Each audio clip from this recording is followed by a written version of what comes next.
Lake Effect brings you conversations about what's happening in Milwaukee and the people, places, and organizations that shape the community. This is Lake Effect Spotlight from WUWM, Milwaukee's NPR. If you've driven along the shores of Lake Michigan this winter, you may have come across some hardy surfers enjoying peak season for freshwater surfing. One local surfer, Ken Cole, took his passion for surfing beyond getting out on the water. He's created the world's first leaf-based surfboard to encompass what he believes is the art, soul, and sustainable future of surfing. Cole shaped his board with coffee bags, palm leaves, and plant-based resin. This board has been 6 years in the making, following a lot of trial and error and help from his community. Cole is featured in this month's issue of Milwaukee Magazine, and to share more about all the efforts that went into the eco-friendly surfboard, Ken Cole joins me now. He begins by explaining what motivated him to go from just a surfer to shaping his own boards. At first, I would call myself staying busy. Then I would say that I was a maker. And about 7 years ago, I realized that I'm an artist. And I decided to apply that skill to shaping surfboards. So it was a chance for me to really explore my passion for art, but also my passion for surfing too. And when you look at most surfboards, they're basically, in essence, a shaped slab of foam with a fin on it and some decals and stickers. And boards are, trust me, I love all surfboards. They're great. But my goal was to make boards that capture the beauty of surfing. So I think back to like back in the day when you would see a radio or a television or even a car, like form and function were married and they were works of art. Craftsmanship. Yeah, exactly. Yeah. So every board that I shaped really kind of stood out to the point of a lot of folks would say this shouldn't be in the water. This should be on, this should be in my den or in a museum or something, which I took great pride in. But the goal was to just, literally make boards that were beautiful and that captured the essence of surfing. And they all are meant to be surfed. Can you explain the typical traditional process and the materials involved in shaping surfboards, and then how your process differed? And was that a tenet for you from the start? Yeah, so the typical process, if you want to really go back, is there's a famous photograph among surfers, let's say, and it's of a Hawaiian individual standing in front of Diamond Head, which is a mile or so in the background. And he's holding what's called a paipo, which is like a 4-foot surfboard. It looks like a boogie board. And that's made of koa. So if you go back to its origin, surfing was made not by surfers in SoCal or back in Australia, but rather Hawaiians, indigenous peoples, and also Africa as well.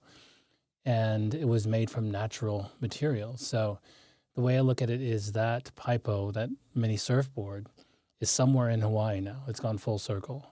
So surfing evolved, and I think in the 50s or 60s, after hollow wooden surfboards and traditional surfboards, foam made its presence Foam known. reigned. Yeah, foam. Yeah. And foam, honestly, is an amazing thing to work with. It's fantastic. Every board I made, except for this one we'll talk about later, is made out of expanded polystyrene, which is made out of crude oil. And across the globe, foam is being banned for a host of reasons. One is that it's always going to be here with us. But also, two, it is reliant upon oil. So going back to what I said earlier is trying to find a way to have a board that captures the beauty of surfing while also respecting the water you surf in. It's impossible to accomplish that if you're riding on foam. And of the millions upon millions of boards that are out there, this is an estimate, 99.99% Sure. have a foam core. So my initial iteration was to see what I could do to depart from that a little bit, and it was very minor. So basically what I began to do was wrap the boards in jute or coffee bags. I would make my own fins. I would repurpose wood to have what's called a tail block, a nose block, and then use plant-based resin. And it got attention. It kind of got me wondering, well, what else could be done? But I found myself consistently running up against, it's the foam, which is the core. Everything's built around that. Yeah, and is it built around that because during the time it was just a material that worked best, or is it because as surfers, you want a light board that Yeah. moves well, and that foam has always been the ticket. Like I said, foam is fantastic. Mm-hmm. It is amazing. It's not quite feather light, but it's very light, and it's easy to shape, sculpt with. And once you get the resin and the glass and wrap it up, it is a joy to work with, but we shouldn't be working with it. There's other options. Yeah. And do you think there's been a reluctance to shift to more eco-friendly boards, or just that it hasn't been tried that much? Because surfers in general, I assume, care about keeping the waters they use clean and caring for the earth. Perhaps that's too broad, but No. I would like to think that Yeah. surfers, if they were forced to make a choice, they would make a choice that supports the planet. That's my hope. I don't think the industry right now, though, is really pushing for that just yet, because it is used for everything. Mm-hmm. It's almost like saying, if someone said, well, you can run a car on steam tomorrow, it would be pretty difficult to change how we get from point A to point B. It'd be difficult to kind of break people's reliance upon oil and gas stations. The infrastructure is built for gas-powered vehicles. So it's an odd way of looking at it, but surfing's more reliant upon foam than we are on gas for our cars. So I just don't think that the industry right now is ready and willing to seriously consider what other options are out there. So with your board, one key thing that kind of started your thought process, you came upon a plate made of palm leaves. It's, disposable, biodegradable. How was this kind of the spark point for you? Yeah, the story behind that, I think, is kind of interesting and humbling. A friend of mine, Tom, was having a backyard birthday party for his daughter, and he distributes these leaves and dishware made of palm leaves. And I happened to be using one and pulled one out of the trash and began to think, and this is when I was beginning to make boards, what else could be done with this? So the first thing I made was a Fen, and it was pretty sturdy, it was pretty light, but it wasn't very durable. It wasn't very strong. So toyed around with ways of prepping the leaf, working with the resin, positive pressure, all these things, and it was pretty durable. And that was kind of it, literally in someone's backyard, digging through trash at a party. Inspiration strikes, Yeah. Yeah. And more than that, though, too, it has this aesthetic, which is natural, obviously, and no two leaves are the same, the grains that are on it. And when I prepped that and saw the outcome, I think that's what got things kind of going in that direction. And you mentioned coffee bags, and that was part of your process from the beginning, right? Was the coffee bags in the board, and then the resin is kind of followed. You brought some examples here that I can touch and feel kind of the weight of the resin in the palm and the coffee bags. So these are kind of your three central ingredients, right? Yeah, so the board itself, what I've done is I have replaced the entire foam core. And what you have is a surfboard that's made out of those three ingredients, a plant-based resin, jute, and then the palm leaf. So what's interesting is the jute serves the same purpose as fiberglass because there's a weave, right? Yeah. And that is something that goes on the outside of let's say, the palm leaf. And the end product is not just a surfboard that's made of this composite. The bait and switch in some respects is this board is made out of a composite material. And inside that surfboard is this truss structure that's made of multiple pieces of that. So it's one potential use of this composite that is comparable to plywood. So in essence, what we have here is an alternative to a reliance upon plywood. I have shared that it's the world's first surfboard made of leaves. And that's great. It gets attention. It's fun to talk about. But when you take a step back, the way that I look at it is not everybody surfs, but everybody sits. And this composite can be used to make a flat pack chair, let's say. It can be used to make a table. Yes, there's limits, but it can be used for that purpose. So it's kind of interesting how you go from this thought that happens in a guy's backyard to these iterations in a basement to MSOE engineers working with it to this finished product that kind of proves that if this complex structure that has to undergo quite a bit of pressure and, the struggles of being in the water, what else could be done with that? Right.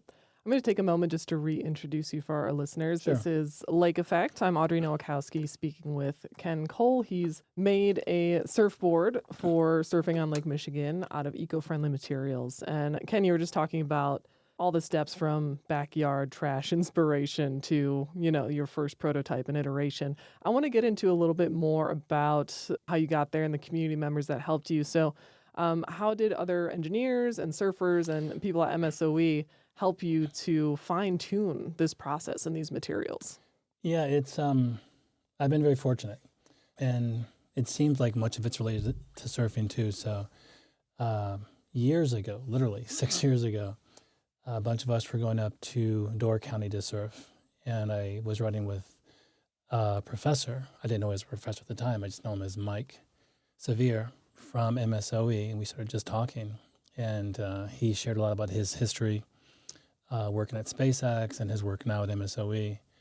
And he introduced me to Dr. Kevin Hart. And, they're always creating, thinking of what next and trying to educate their students and broaden their horizon. And then reached out to a neighbor of mine, Saj, who works there as well.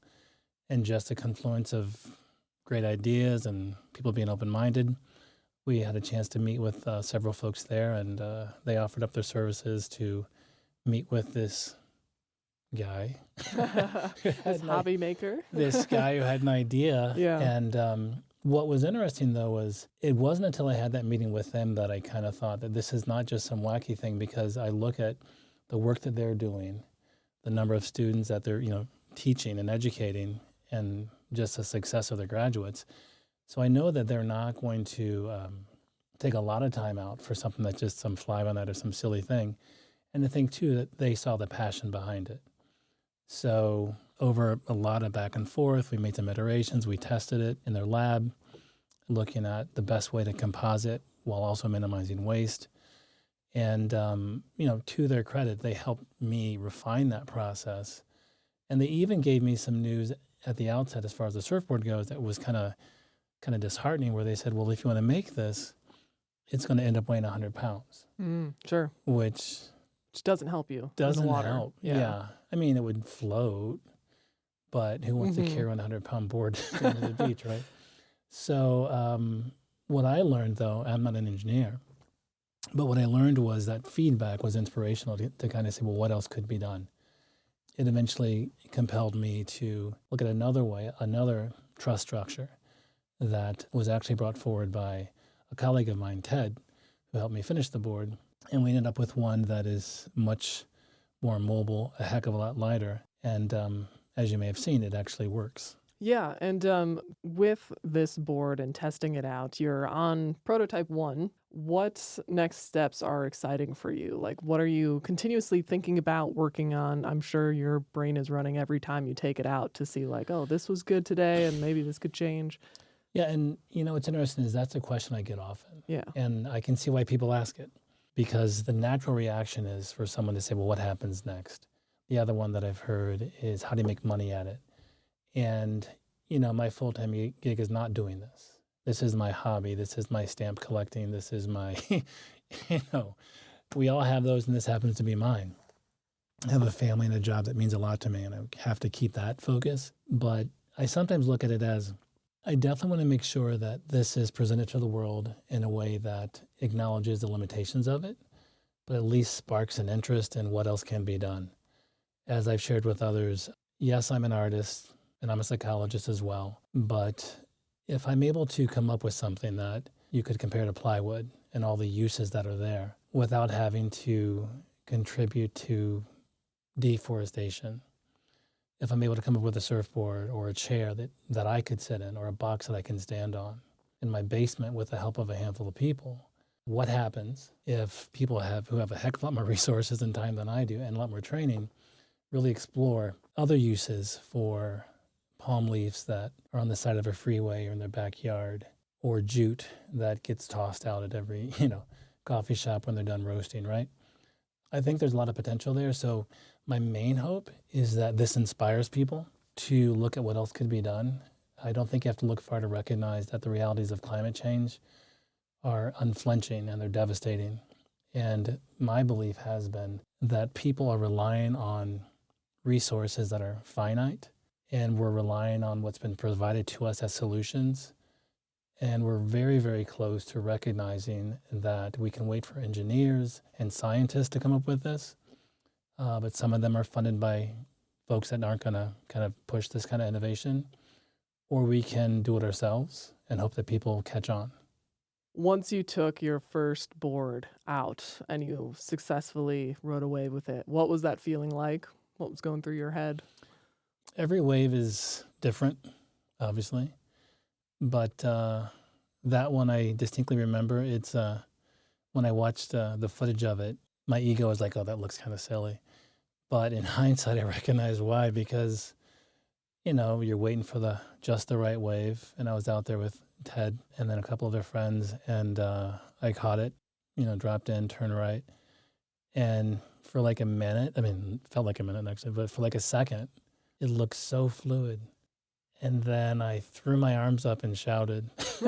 And it kind of threw my balance off for a second. Oh, so sure, yep. It was a split second of recovery, because this 7-year journey kind of, was made real.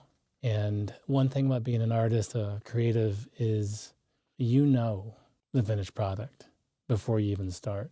And you find time to focus on it and chip away at it, whether it's on a canvas or a piece of wood, whatever it is. And to kind of see it manifest real, not to prove anybody wrong. It's not one of those mad scientist moments at all, but to kind of realize that from someone's trash to a wave in Sheboygan to conversations with folks like you, they're not doing this to flatter me. They're doing this because it resonates with people.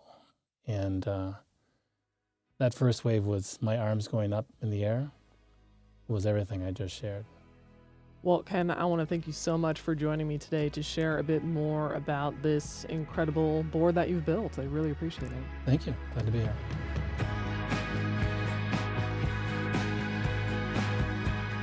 Ken Cole is the founder of Greenhouse Surfboards and inventor of the world's first leaf-based surfboard. You can find more information at WUWM.com, including the NPR piece featuring Cole by WUWM's Susan Bentz. Cole was also featured in this month's issue of Milwaukee Magazine in the article called New Wave.